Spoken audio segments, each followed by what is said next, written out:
So my guest today is Caroline Verdon. She is a radio presenter and she's also a relatively new podcaster. At the Mm, time of doing this interview, I think you launched your podcast 6 weeks ago, yeah, spot on. Yeah, 6 weeks ago. Ooh. and it's gone very, very well. But we'll talk about that in a moment. So I'm just quite kind of interested, first of all, because I spoke to a lot of people with a lot of different backgrounds. Obviously you work in radio. This, unbelievably, is the studio you have in your house, which is amazing that you're talking to us from today. So you're obviously all set up and you've got all that. But so why do a podcast when you've already got the radio and you can kind of do whatever you want? What is it that drew you to doing a podcast in the first place? Because isn't it a bit like what you might call a busman's holiday? Um, I think it's because radio's changed a lot. And when I first started in radio many moons ago, um, you could do what you want. And there was a lot of room for chat and a lot of room for features and for fun things and for interviewing people. And I think as time has gone on, that's changed a lot. And you've gone from, yeah, you can talk, for 4 minutes at a time before you play a song to 40 seconds is your maximum. And so it's stripped out a lot of that enjoyment that I used to have of coming up with silly ideas or just having chats with people and meeting new people and finding things out that you never knew before. Um and then the industry's got a lot smaller as one station's taken over, another taken over, and suddenly the pool of radio stations is very small, and the brand on each radio station is extremely strong, and obviously you can't go outside the brand, and if your stuff doesn't fit, it's not going on. um and so I just thought, what is it that I really enjoyed doing, and what is it that I'm all right at, pretty good at, and how could I sort of make that work for me, really? And so I guess what you're saying from that is you were kind of almost like having you were being squeezed out of it, being pushed away from what you wanted to do, being restricted, and you saw this as a way to be free and express Yeah. yourself. And also, I've always sort of I came into radio, and I trained as a journalist first of all, because somebody gave me some advice, a very clever lecturer, who said, do not just go in and try and become a presenter, because in the future there will be no presenting jobs, there will be one or two, and so you need to either train as a producer or as a journalist in order to be able to keep your hand in. So I trained as a journalist, but actually found that I loved it. But it's quite hard to find a radio station where you can do both. And there is the BBC, and obviously that sort of lends itself um, a lot more to being able to do that sort of a show. Um, but the podcast idea means I can literally do what I want to do, rather than having to fit in with all the rules and the regulations and the buttons and playing the songs I don't really enjoy and yet having to pretend that I love them and all that kind of stuff. Oh, giving away the secrets there, pretending you love them. No, I'm shocked. So let's talk about the podcast then. And so is this an idea that you had for a long time? I mean, first of all, what's the show so people can go and have a listen? So it's called At Least You Didn't, and it's basically a series of stories. I host it with somebody called Annabelle Buckland, who's amazing, and it's just a series of stories of mistakes that we have made, awkward situations we've found ourselves in, and everybody has these moments. I think it's just that other people bury them down and try to forget about them because they're utterly humiliating, and we do the opposite and decide to just sort of share them all about. And it came from the fact that very early on, when I first started in radio, I was co-presenting a breakfast show, and we had what could only be described as a horrific meeting where myself and the guy I work with stood in the office, and there were like 40, 50 people in the office, and there was a big board, and the boss was like, right, let's go around the room and write down their personal attributes. Let's find out who they are so we can have some really, different character traits and stuff like that. It was awful. And one of the things somebody said was, yeah, I can see your face looking I at mean, me like, what? it sounded like organized trolling. Yeah, it was. It absolutely was that. It was like the opposite of going to a therapy session. It was the reason why you needed to then go to a therapy session. But one of the things somebody said was, bad things always happen to you. And I thought, God, you're right. I seem to walk into these stupid situations that only retrospectively do I think, why did I do that? And other people would have seen that situation a mile off and run away. So it's sort of always been there as a character, and as a bit of a trait. And on every show I've done in all different situations, all different stations, it's always been about storytelling and telling stories, and that's always been my forte. And after 15, 20 years in radio, I realized there's a lot of stories that have kind of built up. And yeah, so it's sort of, this podcast was a good way of collating those stories and sharing them again.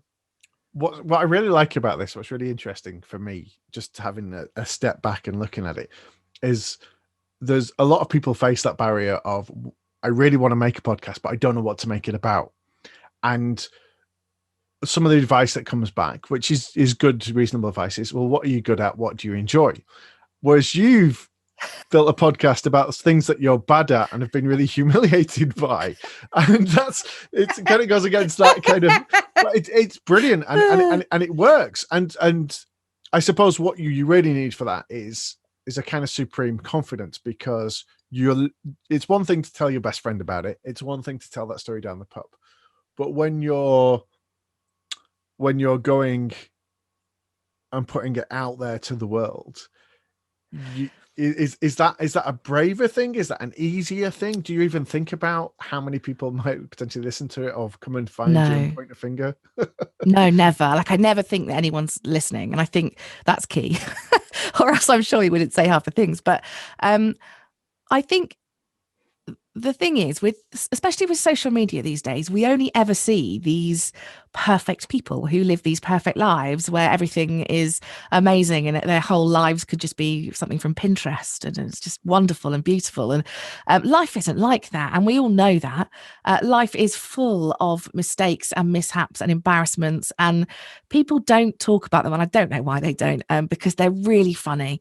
And I think sometimes it's just nice to embrace that human element. And the response has, even from back in the day, always been someone phoning up and saying, "Oh my God, something similar happened to me." And it's that reaction that I just love, because that's the connection that we all have. I think, deep down, we've all made mistakes somewhere along the lines. I want to ask you in a minute about what you found difficult and challenging, even with all your years of radio experience coming into podcasting. First of all, though, I want to pick up on just something you were talking about there, and about the storytelling of it. So how do you go from, say, for example, I mean, there's so many stories you've already broken in the podcast, but what's your, is it a natural thing that you have, or do you sit and think about it, or is this just the way you've always spoke with people? So, because some people will be very matter of fact and sort of saying, "Oh my God, I went there and this happened. It was so embarrassing." And then other people will sort of really set the scene and paint a picture and build it up. And there is a skill in that. And so I'm curious as to what your process is, if you're even aware of it, and also what kind of, if anything, suggestions, tips, advice you could give for spinning a yarn. So it's something that I have worked on for years. And I think in radio, as you have consultants come in and they sit down and they tell you, "I don't like the way you did this, and you should be doing this, and listen to the way this person does it, and try and form it a bit more like that, and right, this is your style and this is what you should do." And so I've had years of that sort of coaching on how to bring a story out and tell a story that hopefully is entertaining. Doesn't mean I always get it right, but I've had that sort of inbuilt. And I certainly went through phases where I'd think, right, well, what's the funniest bit of the story going to be, and do I want that at the beginning or the end? And I would really think it through. And how am I going to tell it, and what's the interesting bit, and what's the part of the story that's just waffle, that doesn't really mean anything, that doesn't add anything to the story. And I would, at times I would really think about that and work really hard on it, but now I think it just rolls out. Do you ever elaborate on some of the details, or? Because I know I Um, do that. Everything's happened. I don't like maybe slightly, but I think only as your memory does. The more you remember a situation, the more real it seems, but really, the further away from the truth it perhaps was. The more you keep thinking about something that actually happened and worrying about that situation. And is it that you've all these things that happen to you are indelibly scarred on your memory, or do you have like a daily? Do you keep a journal, like an embarrassing journal, so you come home and you write every time? Oh my god, I did this today. I did that. I did this. Yeah, it's more like that.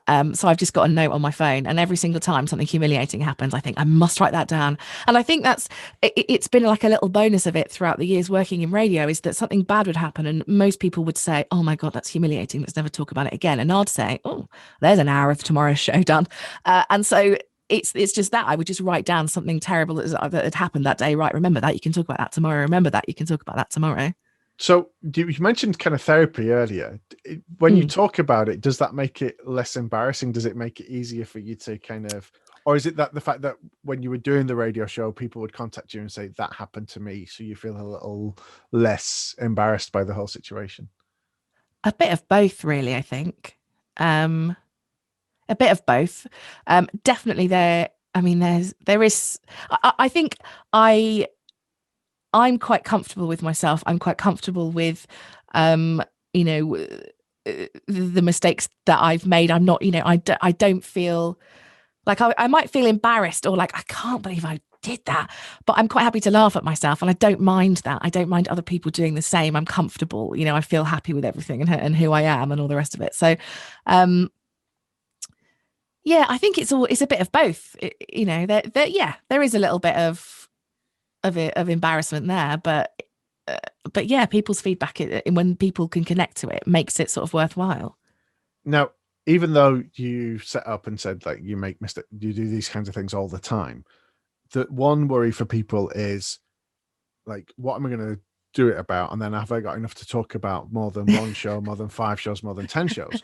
So, I mean, how many seasons are we looking at with this podcast? Well, this is the thing, and this is what somebody who I didn't know very well said to me at the beginning. Are you sure, though, with this sort of a format where it's just stories about yourselves, are you sure you're going to have enough? And I thought, you've got no idea, absolutely no idea. I'm sure there will come a point where I'll sort of make mistakes, but and won't remember stories or think, oh, what have I got? But we had a recording session a couple of days ago, and we started off, and I was like, okay, I can't right now. I can't think of anything. So we just started saying words, and suddenly a word, I was like, right, hang on, let me write down 4 more ideas. Like, yep, hang on, let me write down 2 more things that I've done that have sort of connected to that. So that was So your idea generation process, was just words. Talk me through so that. so Annabelle was like, okay, exams. And I was like, right, yes, I've got a story in exams. Okay, let me remember that what happened there. And the story was that I'd done my GCSEs, and my parents had decided that we'd go on holiday to America, which was, brilliant. We'd never really been abroad before. And we went for 4 weeks, which was insane. But we were on holiday when the exam results came out. And back in the day, you used to go in and collect them, or they'd be posted to you. Now, I couldn't go in and collect them. So my friends already had their results. Both my parents worked in education. The pressure was unreal. I had so many tutors, even though I was in top sets for everything. Like every night I had tutors. So the pressures to do well in these exams was insane. And my nan was back at home cat sitting for us. And it was my nan who received the post. And so I remember we phoned her from a payphone, because we didn't have a mobile phone, a payphone in Macy's. And I phoned her and I was like, right, Nan, how did I do? And I'm sort of holding the phone out so everyone can sort of stick an ear in. And she was like, maths, F, English, F, double science, F. And I was like a crumpled heap. My dad, I could see the rage in his eyes. My mum was like, I don't understand. How could this happen? And then she went, oh no, wait. F is for female. And she'd just not read through the whole of the paper. It was just at the top. There was an M/F, and she just read that bit on every single top slip of my exam board paper. But yeah, so Annabelle was literally just reading out random words that popped into her head. And I was trying to think, right, what have I got that connects to that? Yeah, I mean, brilliant story. And actually, what I love about that is, I, obviously, you've already told it once before, but the craft in telling that, because my heart sank when you were telling that, not just the one F, but the next F, and then Oh, the next F, and then the reveal. It's like a stand-up comic the way it's put together. I love that. But the other thing that was really interesting was the fact that as soon as you said exams, and I've got a story, and I went, oh, I've got a story about that. And exactly. yeah, Exactly. And people always say, oh, no, I don't really have any, but they always do. What's yours? so my it's an actual exam that I missed. So, Oh, but the story is not about me. It's what happened in the exam room, and it was the hardest exam of that whole set. And as it turned out, I ended up having to repeat the year, so I wasn't very well, which is why I missed the exam. But everyone that went into that exam, it was the one exam they were dreading about, and it was one of these things where people went in, and you could feel in the room. You get the reading time beforehand, and everyone's like, "It's worse than they thought it was going to be." And people are practically crying at their desk because this exam is so hard. About 45 minutes into the exam, when it's still the tension's so like, you know, like something's about to explode, there is an explosion. There is an oh, explosion and glass flies everywhere, and a pheasant lands on a table in the middle of the room on this no. girl's desk. She screams, everybody jumps back, glass is flown everywhere, and the pheasant's going, "Wah, wah." And basically, we've been recording in this sports hall. The exam's been done in this sports hall, and the pheasant has flown just straight through the glass window and shattered glass everywhere. And so, because obviously there has to be a cleanup operation and all this kind of thing, so the invigilators ask everyone to put the pencils down and pens down, and they leave the room. But they haven't got enough invigilators that present to manage the whole situation, because somebody has to Yeah. get onto the RSPCA, somebody has to contact services to come and clean up and repair the window. And so there's nobody to manage the students. So all the students are outside just kind of, and after about 5 minutes, they suddenly realize that there's nobody there watching them. So they're all going, so what do you think of question 3? Oh, that's really well. She knows what she's doing. He did this, and so everyone could talk, and they're being unsupervised.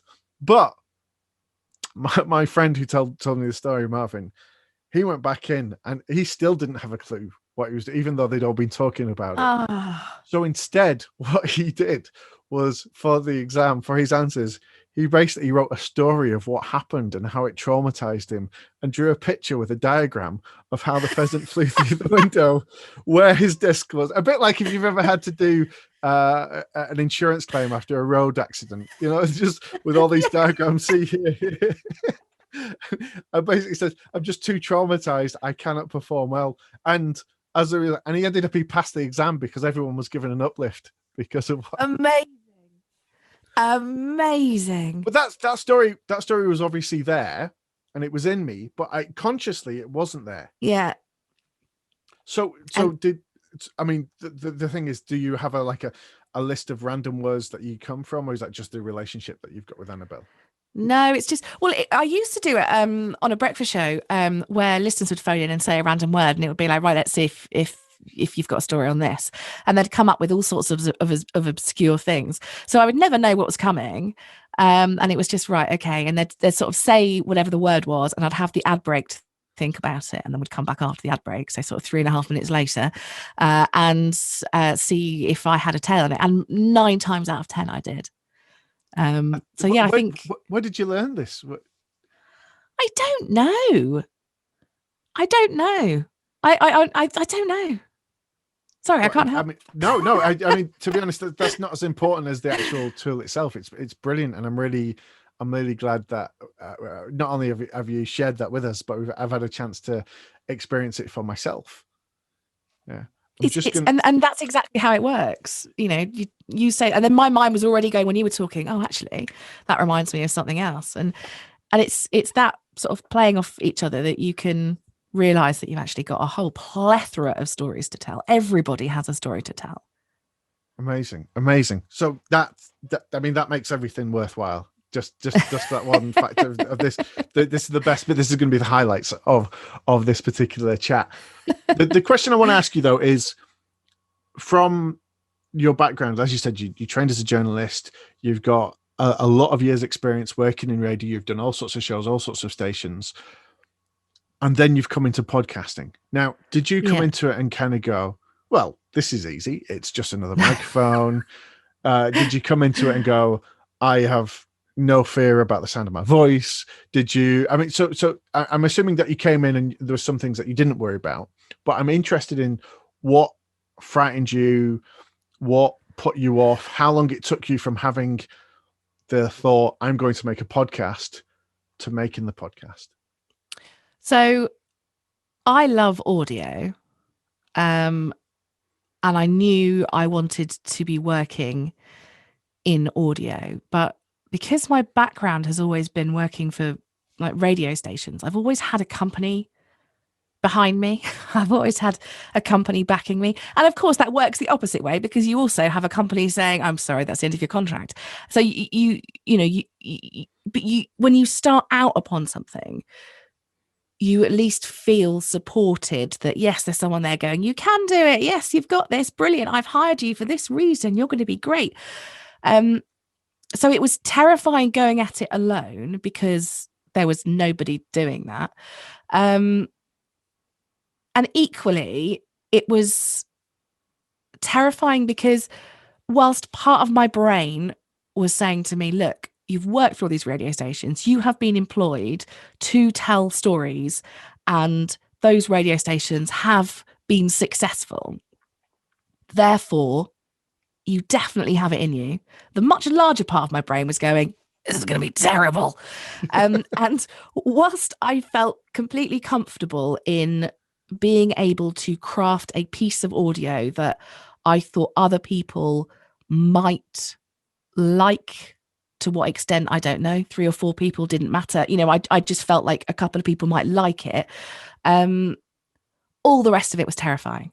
You need a podcast platform, or what? You've got to pay for this, you've got to buy that, you need to have intro music, you've got to have like a social media plan, and what social media platforms are you going to use, and who are you going to use to host it, and all of that stuff was just complete alien to me.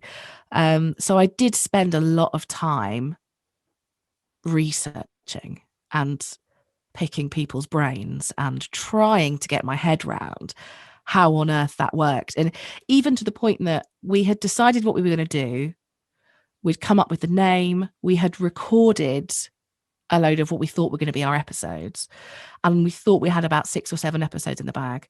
Still didn't know what I was doing with them, and it still took another 6 weeks, 7 weeks before we were even ready to begin a launch plan, just because I didn't understand all the technical stuff.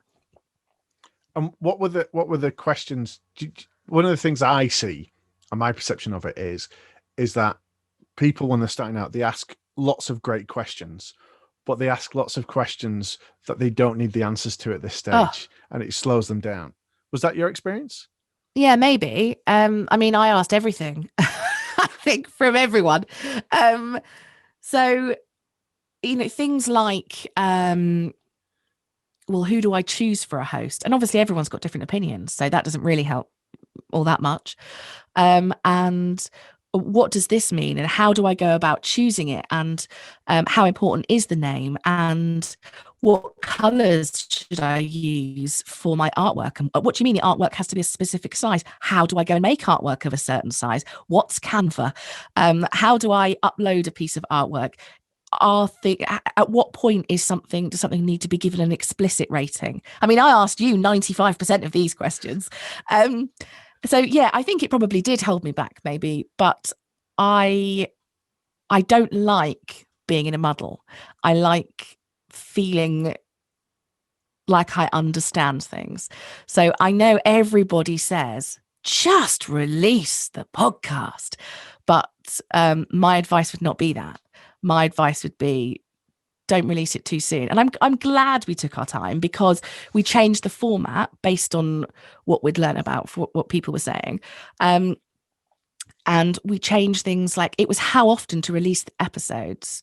We were going to do once a month because we thought that would be easier. And then in the end, we decided actually once a week probably made more sense for the type of content that we were doing. And I'm glad that we made those decisions at the beginning rather than changed our minds halfway through.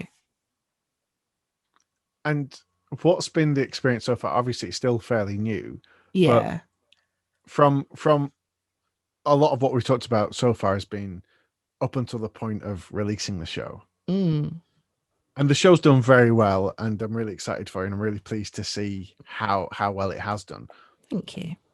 But what I'd like to know is what it's felt like for you from that moment when the show went live, and what you've experienced that maybe is new and different, or just been really positive, or possibly terrifying. Um, it was uh, uh, uh, it was weird. So one of the things that we had been advised to do was to do a 2 week launch plan, and I'm so glad we did it. And to spend 2 weeks before launch, putting all the, getting people to encourage people to listen and all the rest of it. And it's the type of thing that I've done in radio for forever. What, you want to do something on the radio? Well, make sure there's a 2 week look. And I never thought they worked. I always thought, what a waste of all of our time. Anyway, it turns out they might work. And because I think we did that, we had so many people listen on day one. I was bowled over. I kind of thought maybe we might get 10, 15 people listening. We had hundreds of people listening, and I could not believe it.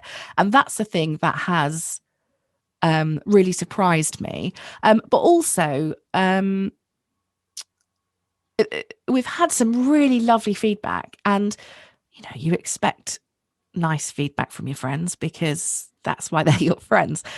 But we've had feedback from people that we don't know, that have absolutely nothing to do with us in any way, shape, or form. Just somehow they have stumbled across our podcast, and they've joined then our Facebook page or our Insta page, and have then sent us a message. And that is amazing. We had someone as a guest on in fact, it's the podcast that we've just released, episode 9, and they are from Australia.